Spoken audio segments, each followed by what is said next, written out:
تمہیں کیسی لگ رہی ہوں؟ تم تو مجھے ہمیشہ اچھی لگتی ہو اور ہمیشہ یہی کہتی ہو تم کیا سننا چاہتے ہو جو تم کہنا نہیں چاہتے۔ میں نے موقع دیکھ کر مطلب کی بات کر دی تھی۔ تم کہنا کیا چاہتی ہو؟ وہ حیران ہو گیا تھا۔ جو تم سننا نہیں چاہتے، لیکن آج میں کہہ دوں گی۔ نہ بھی کہو تو جانتا ہوں کیا کہو گی۔ اس نے اپنی انا کا پردہ رکھ لیا۔ آج تمہاری باتیں چلیں گی کہ سب کچھ تم جانتے ہو، دراصل تم بس جان کے اگنور کرتے ہو۔ جو بھی سمجھ لو پاکیزہ، مگر تم تو واقعی پاکیزہ ہو، اس لیے تو تم نے میرے دل میں گھر کر لیا ہے۔ حالانکہ کتنی لڑکیاں میری دوست بنی اور پھر جدا ہو گئی، لیکن تم سے جدا ہونے کی مجھ میں ہمت ہی نہیں ہے۔ جانے کس دنیا کی مخلوق ہو تم۔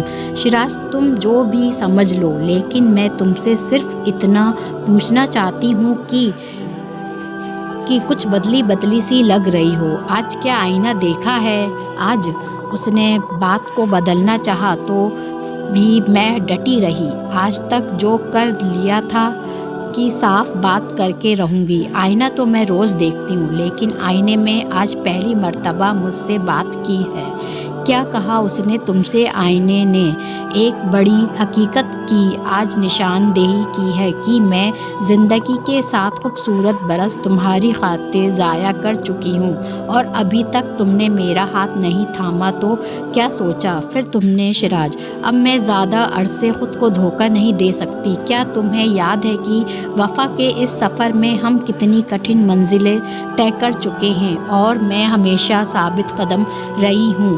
ہاں، تقریباً 7 برس سے ہم اچھے دوست ہیں۔ شیراز نے میری طرف غور سے دیکھتے ہوئے کہا۔ تو میرے صبر کا پیمانہ لبریز ہو گیا۔ میں نے صاف کہہ دیا، کیا صرف اچھے دوست؟ شیراز، میں دوستی کے اس رشتے کو تبدیل کرنا چاہتی ہوں۔ کیا دشمنی میں؟ وہ ہنسا۔ نہیں، دروازے بند میں۔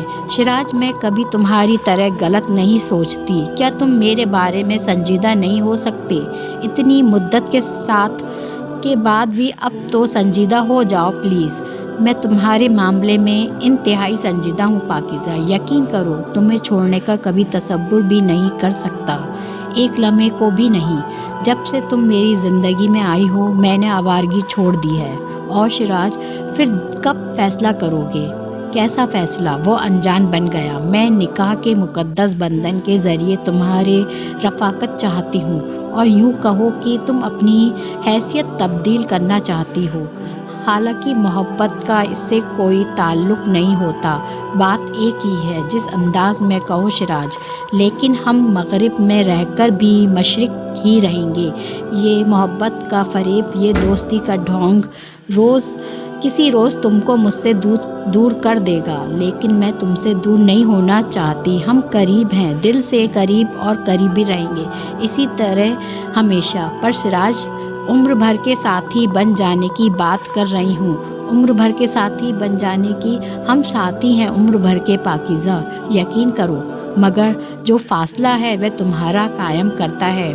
میں تو اس فاصلے کو قائم نہ کرنا چاہتا تھا، پر شیراز، بغیر نکاح فاصلے ختم کر کے میں اپنی قیمت گرانا نہیں چاہتی۔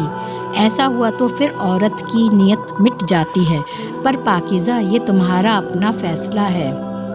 بہرحال، میں نے تم سے کبھی زبردستی اپنی کوئی بات نہیں منوائی۔ جیسا تم نے چاہا ہے میں نے احترام کیا ہے۔ ہاں شیراز، تو تبھی تو مجھے تم پر اعتبار آ گیا ہے، تمہاری محبت کا، اور اب میں سارے فاصلے مٹا دینا چاہتی ہوں، مگر ایک جائز رشتے میں بن جانے کے بعد۔ لیکن میں فاصلے کم کر کے تمہاری قیمت نہیں گرانا چاہتا پاکیزہ، اس کے لیے مجھے اور لڑکیاں بہت ہیں۔ کیا مطلب؟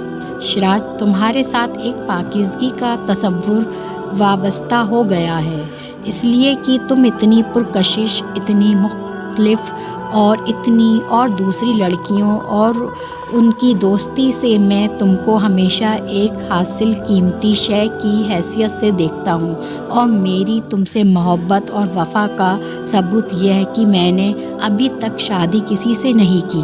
حالانکہ میرے پاس روپے پیسے، کسی شے کی کوئی کمی نہیں، چاہوں تو 10 بیویاں رکھ سکتا ہوں۔ تم لفظوں سے کھیل کر بات کا رخ بدل رہے ہو شیراز۔ دیکھو، فطرت کے کچھ امول ہے۔ تم نے مجھ سے شادی نہ کی تو ایک روز ہماری چاہت ختم بھی ہو سکتی ہے۔ میں نے بڑی صاف گوئی سے کام لیا۔ ایک اچھی دوست اچھی بیوی نہیں بن سکتی۔ دیکھو، مجھے بیوی کی نہیں ایک محبوبہ کی ضرورت ہے، پاکیزہ کے چاہنے اور چاہے جانے کی خواہش پوری ہو سکے۔ کیا بیوی کے روپ میں تم کو نہیں پا سکتی شیراز؟ میں نے چھو کر شیراز سے سوال کیا تھا۔ نہیں، تمہاری چاہت کے رشتے ختم ہو جائیں گے، میرے لیے بہت کم حصہ باقی بچے گا۔ چلو یوں ہی صحیح، مگر تمہاری چاہت میری امانت ہوگی۔ لیکن یہ شاعرانہ باتیں چولہے کی تپش میں تمہیں جلانے لگیں گی۔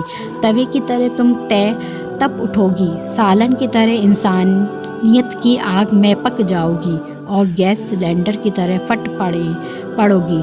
تمہارے ایک ہاتھ میں چمچ ہوگا اور دوسرے ہاتھ میں بچے کا فیڈر ہوگا۔ پاکیزہ، تم مجھے پھر روز ہی برا بھلا کہا کرو گی۔ تم تو ایسے باتیں کر رہے ہو جیسے ہی تجربہ کر چکے ہو۔ میں تم سے تجربے کی بنیاد پر ہی کہہ رہا ہوں پاکیزہ۔ شیراز، تو پھر تم صاف بات کرو، مجھے دھوکے میں کیوں رکھا ہوا ہے؟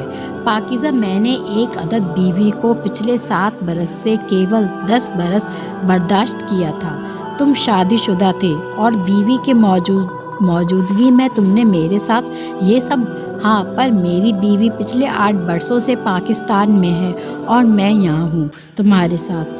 کیوں؟ کیا ہوا؟ وہ میری بیوی ہے، بلکہ مجبوری ہے، اور میں اسے باقاعدہ سے خرچہ بھجوا دیتا ہوں۔ لیکن تم میری دوست ہو، میری پسند ہو، یوں کہہ لو محبوبہ ہو، کیونکہ دوست تو اور بھی ہیں، مگر ان میں سے کوئی محبوبہ نہیں تھی۔ بیوقوف لڑکی، شوکیس میں رکھی گڑیا اس وقت تک خوبصورت لگتی ہے جب تک ہم اسے خرید نہ لیں۔ خریدنے کے بعد بھی وہ اچھی لگتی ہے، لیکن کچھ لمحوں کے لیے، چند دن کے بعد جب گڑیا سے جی بھر جاتا ہے تو ہم اسے گھر کے ایک کونے میں ڈال کر بھول جاتے ہیں۔ شیراز، عورت ایک بے جان گڑیا نہیں ہے کہ جب جی چاہا استعمال کیا اور جب جی چاہا پھینک دیا۔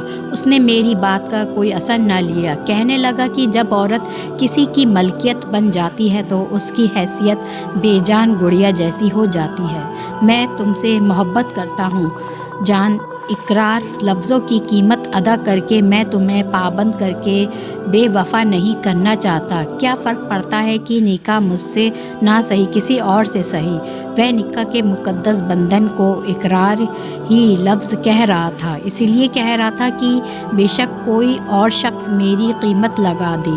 وہ ایک عدد بیوی کے ساتھ تجربے کی منزل طے کر چکا تھا، لیکن میں اس جیسی نہ تھی۔ میں تو اپنے ہونے والے شوہر کے ساتھ زندگی کا سفر اعتماد کے ساتھ طے کرنا چاہتی تھی۔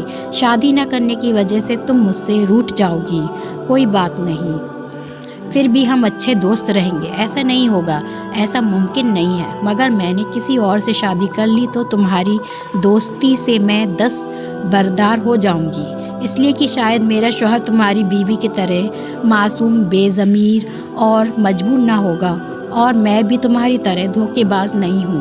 میں اپنے شوہر سے دھوکہ کر کے تمہارے ساتھ دوستی برقرار رکھوں، یہ ہماری ملاقات کا جیسے آخری دن ہو۔ میں وہاں سے اٹھ کر بغیر اسے خدا حافظ کہے ریسٹورنٹ سے نکل آئی تھی، یہ سوچ کر کہ اس کی یادوں سے بلا پھر پیچھا چھڑا لوں گی۔ ایک نئی زندگی کی طرف قدم بڑھانے کے بعد اب میں نے گھر بسانے کا تیار کر لیا تھا۔ آئینہ جھوٹ نہیں بولتا، میری عمر نکلی جا رہی تھی۔ ایک سوال البتہ مجھے پریشان کر رہا تھا کہ کیا میں نے واقعی شیراز سے محبت کی تھی بے جلس، یا کہ اس محبت کے پردے میں میری خود غرضی تھی شامل تھی؟ اس کے ساتھ شادی کی آرزو یہ خود غرضی تھی یا کہ فکری خواہش؟ میں پہچان نہ سکی۔ اگلے روز اتوار تھا، چھٹی کا دن تھا جو شیراز اور میں ہمیشہ ساحل، سمندر پر اور کبھی کسی کھلی جگہ تفریح مقام پر پکنک کی مانند اکٹھے گزارتے تھے۔ کبھی گھر سے کھانا بنا کر لے جاتی تھی اور کچھ اور کھانے پینے کی اشیاء لے آتا تھا۔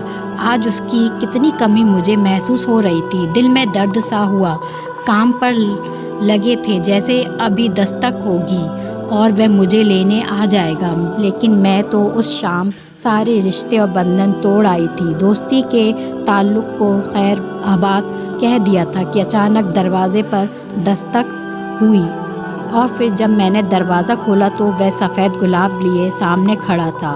اس دن اتفاق سے میں نے سفید لباس پہن رکھا تھا۔ تم اس رنگ میں کتنی اچھی لگتی ہو، حالانکہ ایک بے رنگ ہے، لیکن تم پر بہت جچتا ہے۔ میرا جی چاہتا ہے کہ تم ہمیشہ یہی رنگ پہنا کرو، سرخ رنگ تم پر نہیں جچتا، اس لیے تم سفید گلاب لائے ہو اور چاہتے ہو کہ میں سہاگ رنگ نہ پہنوں، پر پاکیزہ دلہنوں کا لباس سفید ہوتا ہے، تم سرخ رنگ مت پہننا، تم اپنی شادی کے دن بھی سفید لباس بنوانا۔ شیراز، اب میری شادی سے تمہارا کیا واسطہ، تم کیوں آئے ہو؟ جبکہ جملہ میرے لبوں پر ادھورا رہ گیا۔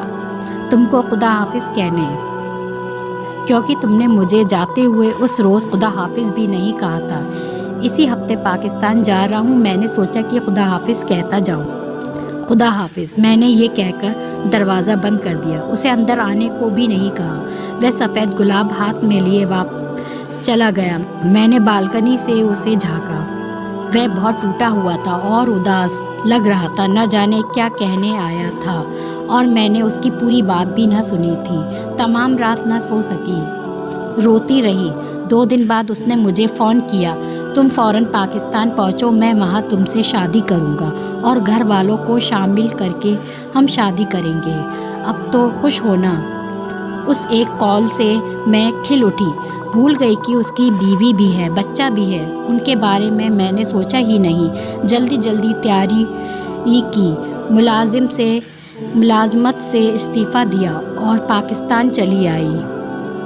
پھر تم نے شیراز سے شادی کی؟ میں نے بےتابی سے پاکیزہ سے سوال کیا۔ نہیں، اس نے ٹھنڈی آہ لی، وہ خوشی میرے نصیب میں نہ تھی۔ جس روز وہ شادی کا سندیش لے کر ہمارے گھر آ رہا تھا، راستے میں ایک منحوس لمحے ٹریفک کے حادثے میں اسے نگل لیا۔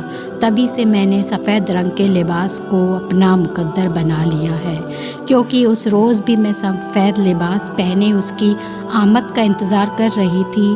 یہ کہہ کر اس نے اپنے آنسو پوچھے اور میں سوچتی رہ گئی کہ مقدر شاید اسی کو کہتے ہیں کہ کچھ لوگ تو نہ چاہتے ہوئے بھی مل جاتے ہیں، اور کچھ چاہنے کے باوجود مل کر بھی نہیں مل پاتے۔ پاکیزہ ہمارے ساتھ آفس میں آج بھی کام کرتی ہے، اس نے کبھی شادی نہیں کی، وہ آج بھی پاکیزہ ہے۔